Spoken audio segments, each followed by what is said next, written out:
2 अक्टूबर 2022 से जब चलना शुरू किया है, तब से ये पदयात्रा रुकी नहीं है।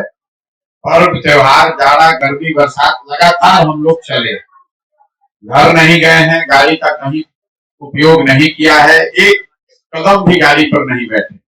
और बिहार में 52% लोग, बिहार में देश में सबसे ज्यादा 52% लोग गरीबी रेखा से नीचे रह रहे हैं। ये सबसे भयावह स्थिति बिहार में अभी पूरे देश में है। यहाँ पर 80% लोग ऐसे हैं जो दिन का 100 रुपया भी नहीं कमाते। बीमारी कुछ नहीं है, मेरा लेफ्ट पैर जो है, बाएं पैर में मसल फट गया है और डॉक्टर उसकी वजह बता रहे हैं लगातार खराब सड़कों पर 20-22 किलोमीटर डेली चलने से ये मसल टियर हुआ है, जिसको हील होने में 10 से 15 दिन का समय लग सकता है। गांव, शहर, कस्बा, देहात पैदल चल के जाने का प्रयास करेंगे। उस समय का अनुमान था कि 1 से 1.5 बरस में करीब 3,500 किलोमीटर पैदल चल के इस काम को किया जा सकता है। 2 अक्टूबर 2022 को गांधी विद्यारवा आश्रम से ये पदयात्रा हम लोगों ने शुरू की। पदयात्रा शुरू होते समय मैंने घोषणा की थी कि अगर शरीर से बीमार नहीं हुए तो कोई कहीं रुकेंगे नहीं। बीमार मैं अभी भी नहीं हूँ, पूरी तरीके से स्वस्थ हूँ, लेकिन वैशाली में चलते हुए मुझे अपने बाएं पैर में तकलीफ हुई पहली बार। सुखी में वहां हम 5 दिन रुके हुए थे। डॉक्टरों ने अपनी ओर से जो इलाज समझा वो किया और राहत भी मिली। फिर सुखी से चलना शुरू भी किए, लेकिन फिर से वो मसल टियर बढ़ गया है। तो यहाँ जब मैं समस्तीपुर आया हूँ, उसके बाद से 1 दिन रुके और उसको जब जांच किया गया तो डॉक्टरों का ऐसा मानना है कि वो बहुत लंबे समय तक लगातार खराब सड़कों पर, ऊपर नीचे, ऊबड़ खाबड़ सड़कों पर चलने से मसल टियर हो गया है। 10 से 15 दिन के लिए हम यात्रा को यही स्थगित कर रहे हैं और जब लौटेंगे 15 दिन में इसी जगह से पदयात्रा को पुराने ही फॉर्मेट में, अभी चर्चा चल रही थी, कई लोगों ने सुझाव दिया कि गाड़ी से चल लीजिए, आधा गाड़ी से चल लीजिए, लेकिन मैं आपको बता रहा हूं कि जिस फॉर्मेट में पदयात्रा अभी तक चली है, उसी ईमानदारी और उसी शुद्धता से इसको आगे भी शुरू किया जाएगा और आगे भी किया जाएगा। जैसा कि आपको पता है, पिछले वर्ष 2 मई 2022 को मैंने ये घोषणा की थी कि जन स्वराज अभियान मैं बिहार में शुरू कर रहा हूं। 5 मई 2022 को पत्रकार बंधुओं से वार्ता में मैंने पटना में ये बताया था कि पूरे बिहार में गांव, शहर, कस्बा, देहात पैदल चल के जाने का प्रयास करेंगे। उस समय का अनुमान था कि 1 से 1.5 बरस में करीब 3,500 किलोमीटर पैदल चल के इस काम को किया जा सकता है।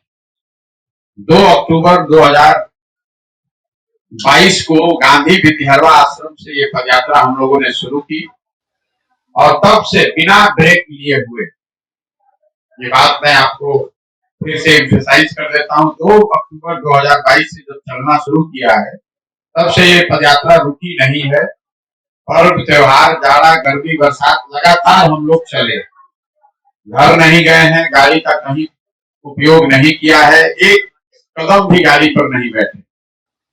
और मैं रोज अपने गांव में भी जब पदयात्रा में जाता हूँ, अपने साथियों को भी बताता हूँ कि गाड़ी, अभी भी आपने चर्चा सुनी होगी, लोग बताते हैं कि गाड़ी से जाइएगा तो ज्यादा लोगों से मिल पाइएगा, ज्यादा जगह भी विजिट कर सकते हैं।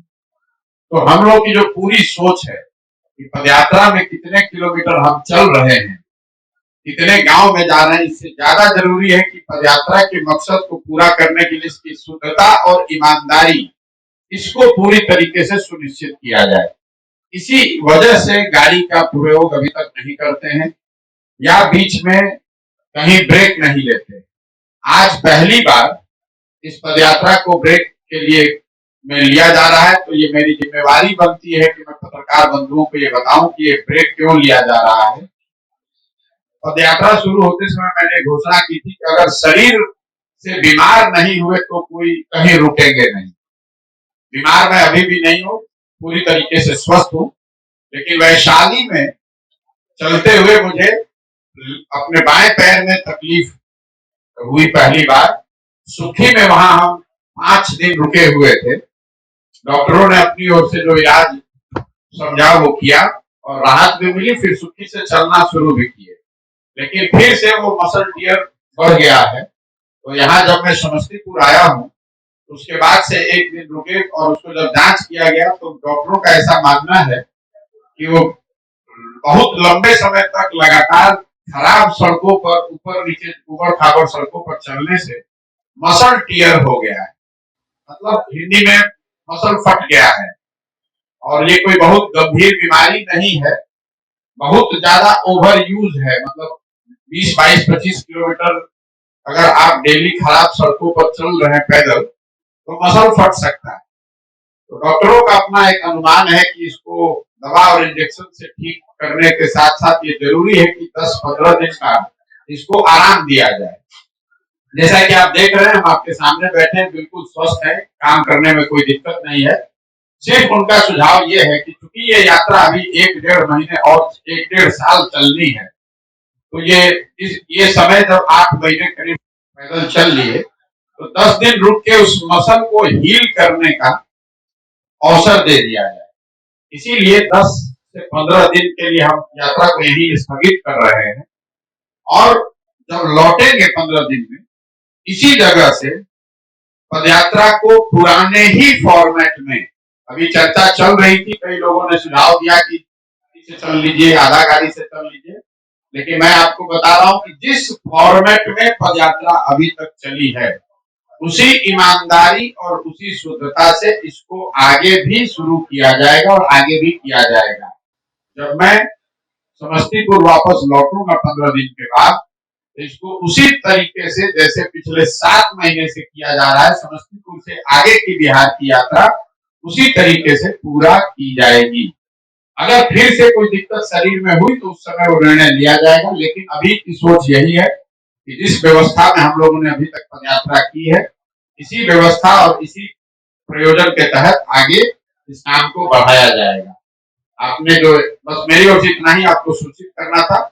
बीमारी कुछ नहीं है, मेरा लेफ्ट पैर जो है बाएं पैर में मसल फट गया है और डॉक्टर उसकी वजह बता रहे हैं लगातार खराब सड़कों पर 20-22 किलोमीटर डेली चलने से ये मसल टियर हुआ है, जिसको हील होने में 10 से 15 दिन का समय लग सकता है। कोई दवा भी खाने की जरूरत नहीं, सिर्फ रेस्ट की बात है।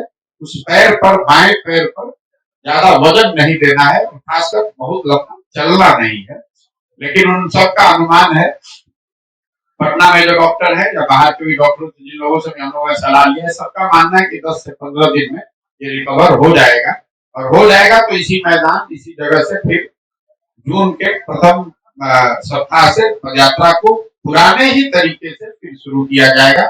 उसमें कोई चेंज नहीं होगा और आगे ये पदयात्रा बिना किसी ब्रेक के वैसे ही चलती रहेगी। आपने ठीक कहा। बस एक बात मैं कह के आपसे सवाल लूंगा। पत्रकारों के लिए हमारे पास करने के लिए कुछ नहीं है।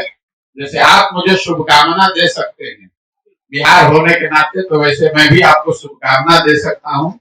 पत्रकारों की हालत में हमेशा कहता हूँ वो डॉक्टर हैं जो सब गांव भर का इलाज कर सकते हैं लेकिन अपना इलाज नहीं कर सकते। दुर्दशा है। लेकिन आप बिहार के नागरिक भी हैं, आप तो देख रहे हैं कि पूरे राज्य में लोगों की क्या दुर्दशा है। तो आप और हम भी उसी के सहभागी हैं। व्यक्तिगत बात नहीं है, व्यक्तिगत तौर पर मेरा बच्चा अच्छे स्कूल में पढ़ सकता है, व्यक्तिगत तौर पर आप समृद्ध हो सकते हैं, लेकिन समाज के तौर पर हम लोग की हालत बदहाल है। 2 दिन पहले अभी सरकारी आंकड़ा आया है और बिहार में 52% लोग, बिहार में देश में सबसे ज्यादा 52% लोग गरीबी रेखा से नीचे रह रहे हैं। ये सबसे भयावह स्थिति बिहार में अभी पूरे देश में है। यहाँ पर 80% लोग ऐसे हैं जो दिन का 100 रुपया भी नहीं कमाते। शिक्षा की, स्वास्थ्य की, बाकी सुविधाओं की जो स्थिति है वो सब आपको पता है। इस पूरे पदयात्रा के दौरान करीब 3000 गांव में अभी तक मैं पैदल गया हूँ। उसका अपना अनुभव आप लोगों के माध्यम से साझा भी किया है। वो चर्चा आगे चलती रहेगी, लेकिन बिहार में 40,000 गांव है। तो मैं रुकने वाला नहीं हूं। आपके माध्यम से ये बात फिर से चाहे कितनी भी बाधा आए, मैं पूरी तरीके से दृढ़ संकल्पित हूं। 1 बरस लगे कि 2 बरस, इसको इसी फॉर्मेट में, इसी ईमानदारी और शुद्धता से पूरा बिहार जरूर करेंगे। कहीं सवाल ही नहीं उससे पीछे डिगने का या बदलने का। ये जरूर हो सकता है कि 5 दिन 10 दिन बीमार पड़ जाए, लेकिन अगर बीमार पड़ भी गए तो भी खड़े होकर वापस आकर इस काम को शुरू करेंगे। हर हालत में इस काम को मुझे करना ही है। तो कहीं इसमें कोई किंतु परंतु आप सोचिए मत, सवाल ही नहीं पैदा होता है इसको रोकने का। 10 दिन के लिए इसको स्थगित किया है, इसको बदला नहीं है, इसको रोका नहीं है, स्थगित किया है। जैसे ही स्वास्थ्य ठीक होगा वैसे ही वापस आकर, जैसे ही मसल टीयर रिपेयर हो जाएगा, वापस आकर उसी ईमानदारी और उसी शुद्धता से इसको फिर से पुनः करेंगे।